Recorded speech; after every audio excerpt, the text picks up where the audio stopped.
Sustaining Creativity podcast. I'm your host, Mari Riesberg. Over the past several years, I've combined my degrees in acting and somatic psychology to share my sustaining creativity techniques with performers. And now I've decided to share it with a bigger audience that includes you. I believe we are all creative, and this podcast is all about that. I'll be interviewing people from all backgrounds, ages, and creativity experiences to share just how creative we all are. Today, I'll be chatting with AJ Tyler, author, former CPA, attorney, consultant, and grandfather. Please enjoy AJ Tyler.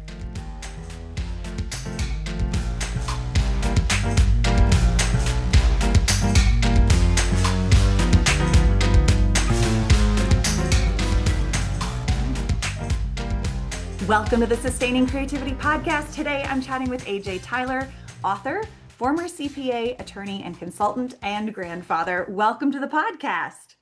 Thank you, Mari, for having me. It's a pleasure to be here. I'm so excited to chat everything creativity and see how creativity shows up in your life. But before we get there, why don't you take a couple of moments and let our listeners know a little bit more about who you are and what it is you do.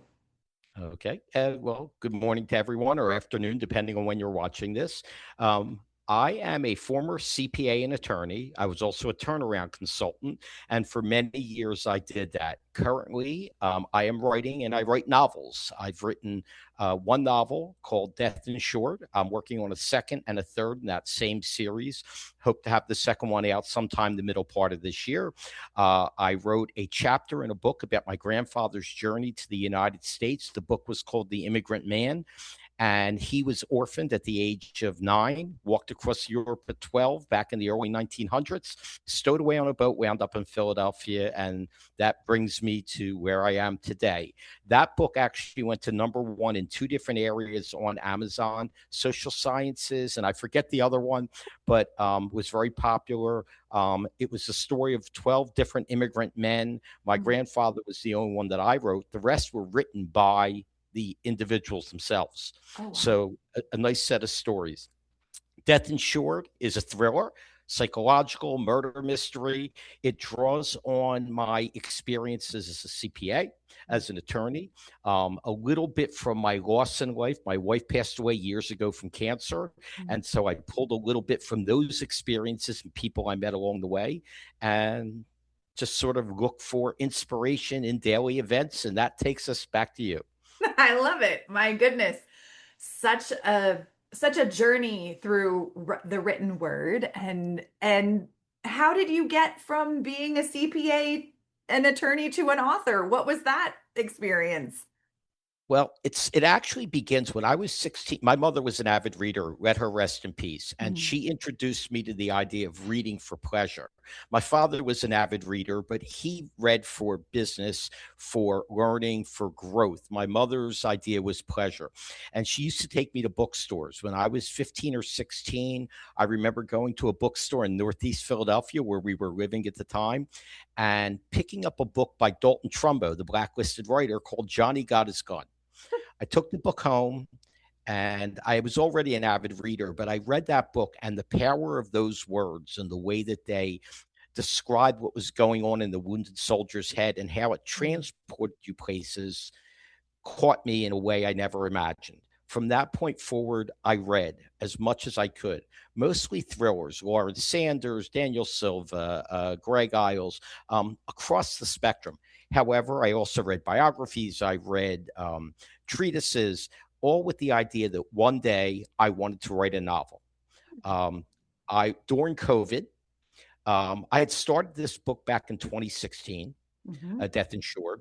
And during COVID, when everything was locked down, there wasn't anything to do. I couldn't even go to the beach because for a few months, the beaches were closed here in Florida. So every morning I got up with the idea, I'm going to write a page, a sentence, a chapter, whatever.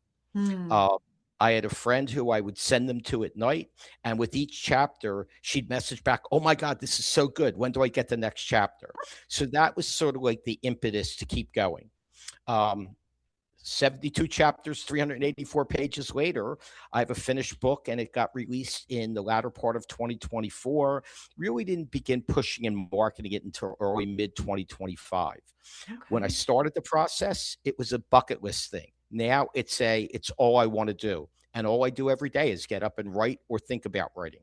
Oh, I mean, what an incredible experience to start at 15 with that introduction to reading for pleasure and just reading in general, and then taking that into a passion and making it a career, a second, third, sounds like fourth, maybe fourth career for you. Probably at this point 4 or 5, but it's okay because each each thing that you do is Hmm. part of the journey taking you where you're supposed to be. And Mm. I think sometimes people lose sight of that. I tell friends when I talk to people and they say, "What do you do?" And I say, "I write." They go, "Oh, I want to write a book. My story is great." And I Oh. tell them, "Start with this. Journal every day. Mm. The fact that you think it's a great story doesn't mean that everyone else does, but you have to start by putting things on paper and seeing how they look and how they feel and how they read. And are you willing to expose yourself in that way? Hmm. Even in novels, like my books are all novels, even in novels, there's a piece of you that has to come out for it to be Mm. authentic. Hmm. And so you have to be willing to give that part of you up in order to do that. Right.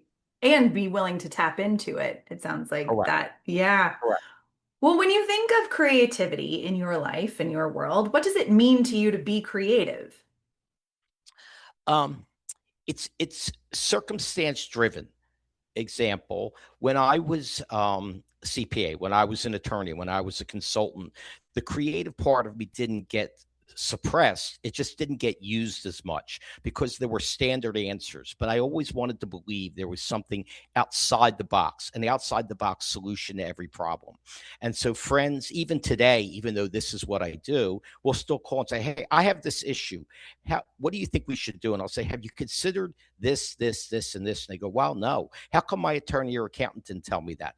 Well, it's because they don't view themselves as being in a career that's driven by creativity, but it Mm. is. It's just finding that hole. When it comes to writing, it's I like I like twists and turns, and the people Hmm. that read the book go, "Oh my God, it was so good. I was drawn into the first chapter," or "Oh, I couldn't put it down." And I tell them, well, there's two reasons for that. One is because I want you to believe that you don't know what's going to happen next, and the second is because we put glue on the cover, so you can't put it down. But in reality, the idea is a simple one. Creativity is about taking something that people didn't expect and wrapping it in a way they didn't expect to see it. I guess is the easiest way for me to say it. I love that. Yeah, taking something you didn't expect and wrapping it in a way that is even more unexpected. Correct. Yeah. So where in your life does that show? Does that show up in places outside of writing for you or in other arenas? Well, it did when I was a CPA and attorney. When I was practicing, I had a big consulting firm, Hmm. accounting and consulting firm. I sold it to a public company, and the company sent me on the road to buy businesses for them. They didn't Oh. want me doing what I was doing. Um, in 18 months, I was involved in buying 81 companies, which is an enormous number of transactions. I'd be on the road 3 or 4 days at a time, and and meeting 8, 9, 10 meetings a day to get deals done. The Mm. chairman liked the fact that I didn't think like an accountant. I didn't think like a lawyer. I mean, I had those aspects when I was Hmm. doing the deal, but to get from point A, where you meet somebody, to point Z, where you close the transaction, there's a lot of steps along the way. And the idea was do it quickly, do it, um, do it within the confines of what we were trying to do, but do it creatively because sometimes people wanted things from us that we couldn't give them the way the deal was structured. So I had to think outside the box. Hmm. Um, I'm a huge sports fan, and I look at it. One of the things I love is I'm a huge Philadelphia Eagles football fan. And one of the things I love is the quarterback who can run and create a play out of nothing, or the running back who can create something out of nothing, or the basketball player that can break free, or the hockey player. And so for me, that's an analogy for everything you do in life. Watching someone super creative Mm. do something that nobody else thought of. Mm. Uh, Hmm. I love people. I love to tell people the story. I remember when I was very young and Wayne Gretzky was just coming into the NHL, and he was the up and coming superstar. Sports Illustrated did an interview with him, and they said to him, "What makes you so good?" And his answer was, "I don't see the play from the time the puck is comes to my stick on a pass. I see three plays ahead." That's Mm. that's what creativity requires, thinking 3, 4, 5 steps ahead. Mm. I've never heard someone say it or put it in that perspective, but it makes so much sense, and being willing to kind of project those options or those avenues of how we're going to do something or the possibilities, I guess, Correct. is that piece. Yeah, I love that. Hearing just how you're thinking ahead of something or how it Right. just that imagination almost. Yep. Yeah. Exactly. And it's easy. It's both very easy and very hard when I'm writing. Sometimes I'll write a chapter and I'll go, "Oh my God, I love this." And then I'll go back and read the 20 chapters I wrote and go, It's really good, but I can't use it in this book. It doesn't work." And it's like, okay, well, save that now. And it's funny because I've had things happen to me in life, funny, not funny. I'm working on a book in another genre about somebody later in life who is trying to pull the pieces together. They've Mm. lost their spouse, their kids are grown, they don't love their career, and they've always wanted to do something else. And it's told universally through their dating life and their work life Mm. and the travails. And it's very tongue in cheek along the lines of, say, Jonathan Tropper. Um, Hmm. and I laugh because the other night I was sitting at a bar having dinner, and a couple next to me engaged, and we started talking. And they said, "What are you working on now?" After they took a picture of the screenshot of the cover of Death Insured, and I told them, these books, and she said, "What's that one called?" I said, "It's called Please Don't Call Me a Nice Guy. I Was Hoping to Date You." And everybody laughs and they hear it. But then I tell them one or two stories and they go, "Oh my God." I said, "You know what? Not all of them are mine. Some of them are Hmm. fictionalized, but all of them are real stories that happen to real people. I Hmm. just turned them into a novelized version of it." Mm. Yeah. Real life is funnier than anything. It also gives more impetus for creation. Absolutely, absolutely. So it sounds like your inspiration in kind of writing is not only drawn from real life, your own real life experiences, but others' real life stories. And then you're able to kind of have creative license with them. But, Yeah. in life for you, who inspires you or what inspires you to keep your creativity alive? It used to be, and again, my father has since passed, but it was my father who started with nothing. He was the son of immigrants. He was the youngest of four, went to college, was married, had three kids at a very early age, between the ages of 20 and 24, was working three jobs to pay for wife, home, and college at night. Wow. Graduated, started a business. 30 years later, and this is the intriguing part of the immigrant man story. My grandfather came to the port of Philadelphia in 1911, 1912. I still struggle with the exact date. My father, 80 some years later, was appointed chairman of that port authority by the governor of Pennsylvania in the juxtaposition of life. I've Wow. worked for billionaires, I've worked for multimillionaires, but no one inspired me as much to seek out. He just wanted me to be an accountant and an attorney because he was a CPA. But no one ever inspired me as much to seek more and to try for something Mm. bigger, better. It's not about writing one book. It's about entertaining. It's about Mm. making people happy, making people. To me, that's the benefit of that because I always like the idea of making people laugh. One of the things that strikes me now is in the next level. I've always wanted to do stand up, just get up for 5 minutes in an open mic night. I am terrified to death of the sound of crickets when I tell a stupid joke, but I've contemplated it a lot lately because I swore I'd never get a book done. And now that one's done, I know how to do it. So Mm. it's, it's, And that's that inspiration from my father. Mhm. Today, it's my three sons and my two granddaughters who I say, I want to build a legacy. I want them to look back and say, oh my God, my grandfather wrote that book, or that book that Mm. got turned into a movie. That was my dad. That was my grandfather, or whatever. I love that. The kind of bucket list that you've started and have achieved and continue to, and making those kind of milestones your inspiration, or inspiring you to keep going. Correct. As I said, my wife passed away many years ago from cancer, and I raised Hmm. my boys on my own. And when she passed, I got caught up in the same thing that everybody gets caught up in, which is I'm raising a family. I have to make a lot of money. I have to achieve, and the only time my dad and I really butted heads was on the definition of success. Mm. Happiness, happiness is a choice you make. People don't make you Yeah. happy; they make you happier. To most people, success is a big bank account, a fancy car, a fancy home, expensive watches, whatever. I've traveled. I've eaten great restaurants. I love great food, great wine, great tequila. But the truth of the matter is that happiness comes from within. And I Mm. learned that the hard way by massive loss. So to me, success isn't, I mean, yes, I do want to, I'd love to sell Death Insured and turn it into a movie. It reads like a movie.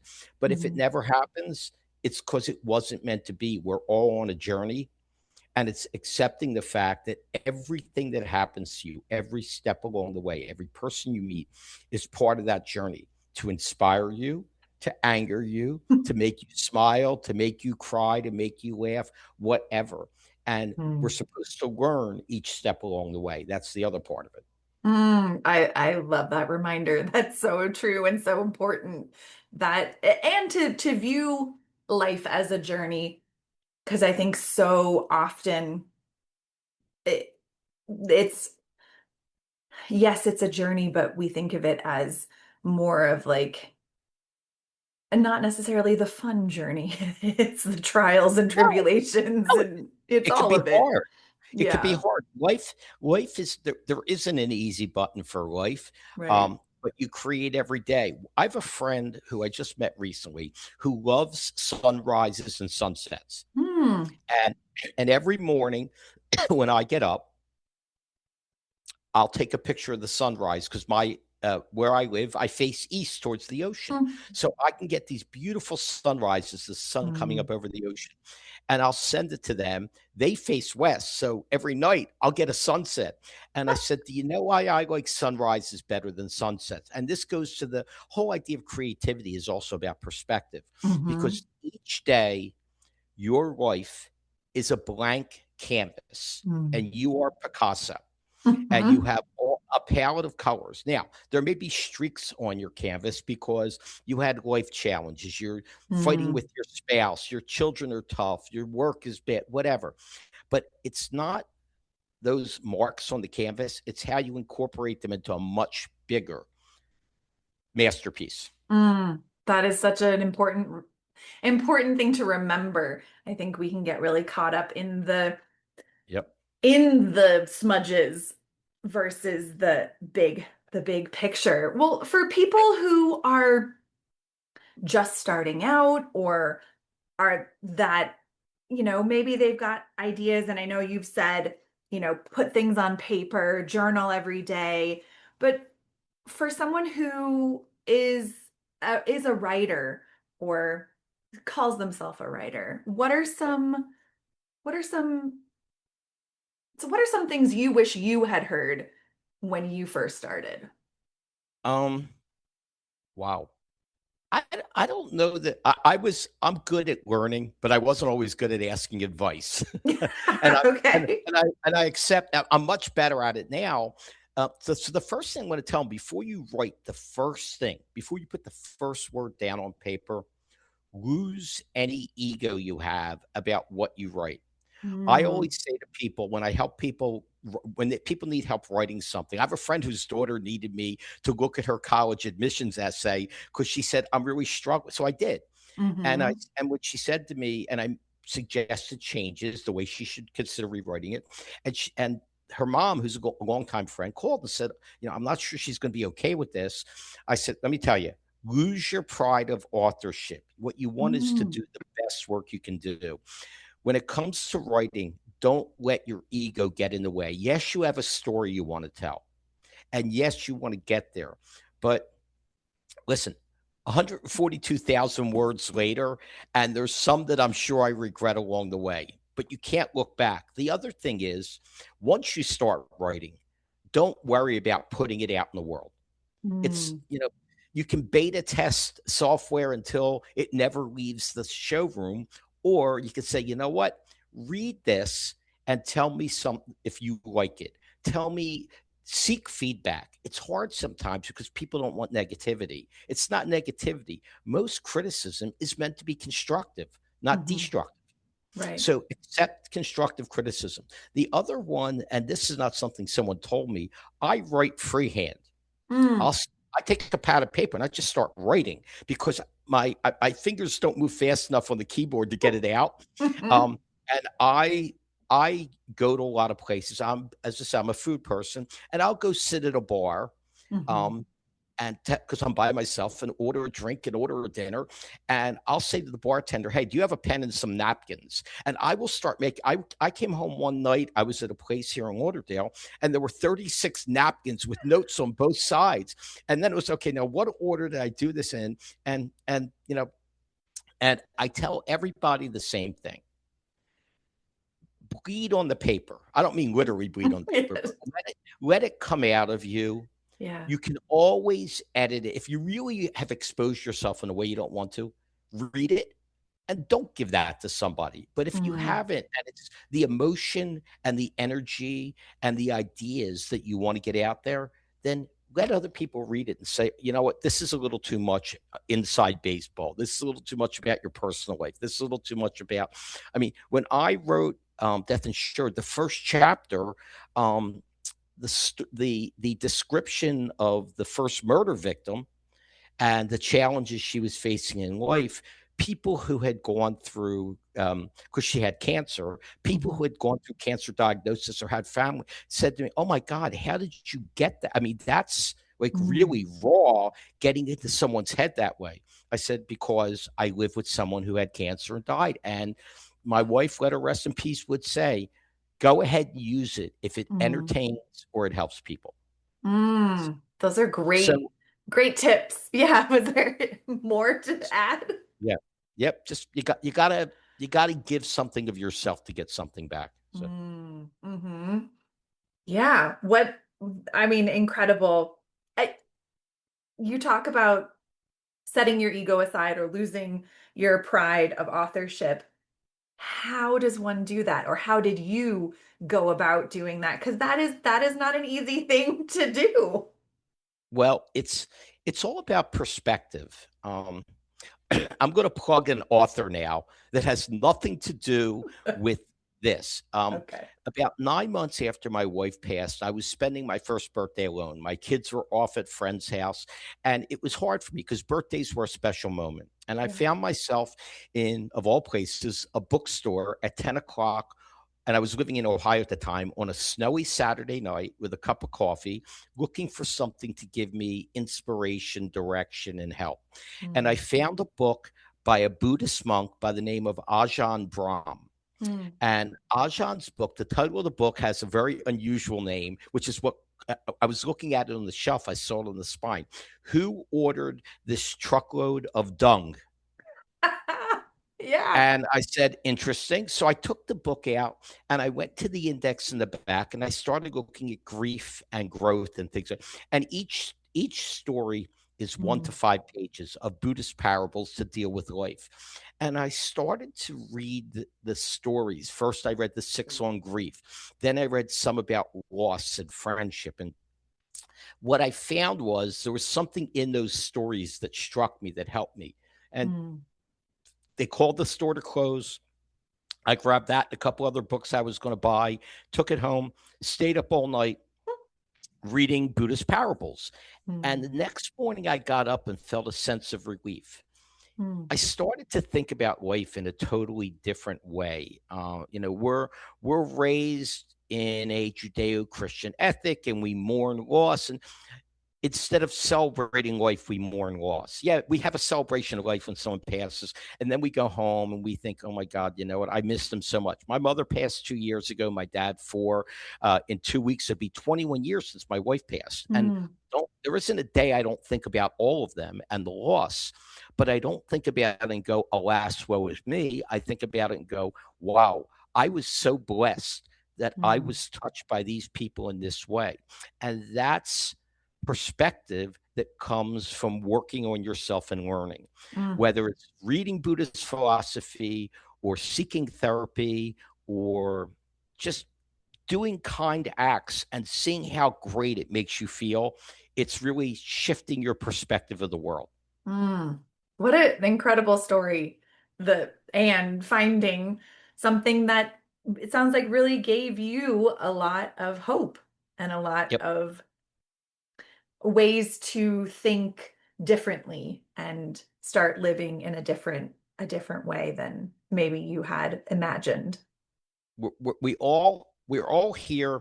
I actually have hanging on my wall by my door a quote from the Dalai Lama on a scroll that hangs by the door, and it says, "We're on the planet for 99, maybe 100 years. The Mhm. goal is not to accumulate as much as possible; it's to touch the world in a way that Mm. makes it better. Whether it's writing books, whether you're a nurse taking care of people, it's writing books, it's whatever it is.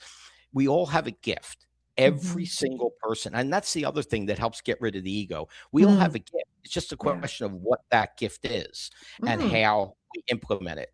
I always believed that mine was to make people laugh and entertain them. So whether it's killing them in a murder mystery or it's standing there sitting at a bar and telling ridiculously stupid jokes. Mhm. It is what it is, and it's just putting your gift to use every day. Mm. What a great reminder for all of us. And by the way, that helps with the creativity because when I feel Yes. like I've done something good, I feel like I'm inspired, and and the inspiration comes at different times. I'm sitting sipping a tequila, I'm on a treadmill, I'm out walking along the waterfront with my dog. It comes in a lot of different ways.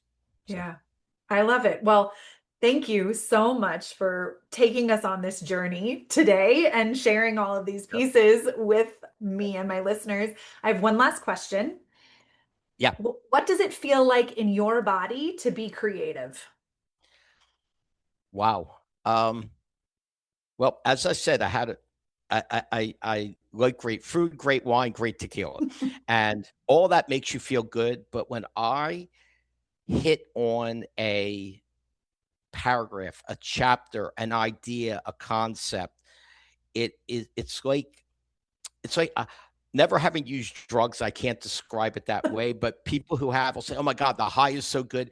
That's the high when Mm. you hit on one of those things. I will tell you when I get the last week somebody who had read the book, who on my website they found my phone number and they sent me a text. They said, "Listen, I found your book through a friend who read it, who loved it, and oh my God, when's the next book coming out?" And I have to tell you, this was the best thing I've read in a long time, and I couldn't put it down. And th- that, because it was something that I birthed from a one sheet of blank paper Yeah. to 380 pages. Mm. I think that's. I don't know that there's any other feeling other than seeing your children flourish and your Mm. grandchildren flourish. That's what it feels like. I love it. Well, thank you again for taking the time to chat with me. If people want to learn more about your books, the work you have out in the world, how could they go about doing that? Okay, so you can find me at ajtylerauthor.com. I'm also on Instagram, AJ Tyler underscore author. I think maybe AJ underscore Tyler underscore author. I'm not sure which. I have a Facebook page as well, AJ Tyler author. All of my contact information is on my webpage. And the first book, just so I can hold that up, is Death Insured. Um, and it is a thriller murder mystery. It will keep you guessing from beginning to end. Um, and and it'll even keep you guessing into the next book, because it's the hero in that book, Alan Miller, and his partner in solving the crimes, Lara Shapiro, are they meet through the book, and you never know what's going to happen next with them. I love it. Well, I will put links in show notes so people have easy access. And thank you so much for taking the time to chat with me. This has been such a treat. Mary, thank you so much. It was a pleasure being here. I love to be able to share with people.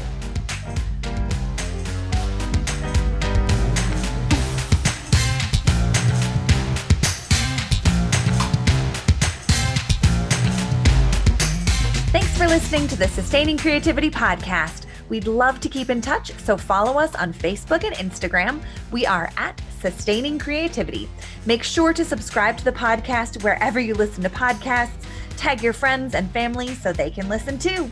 We love to hear from you, so leave your reviews, comments, and questions.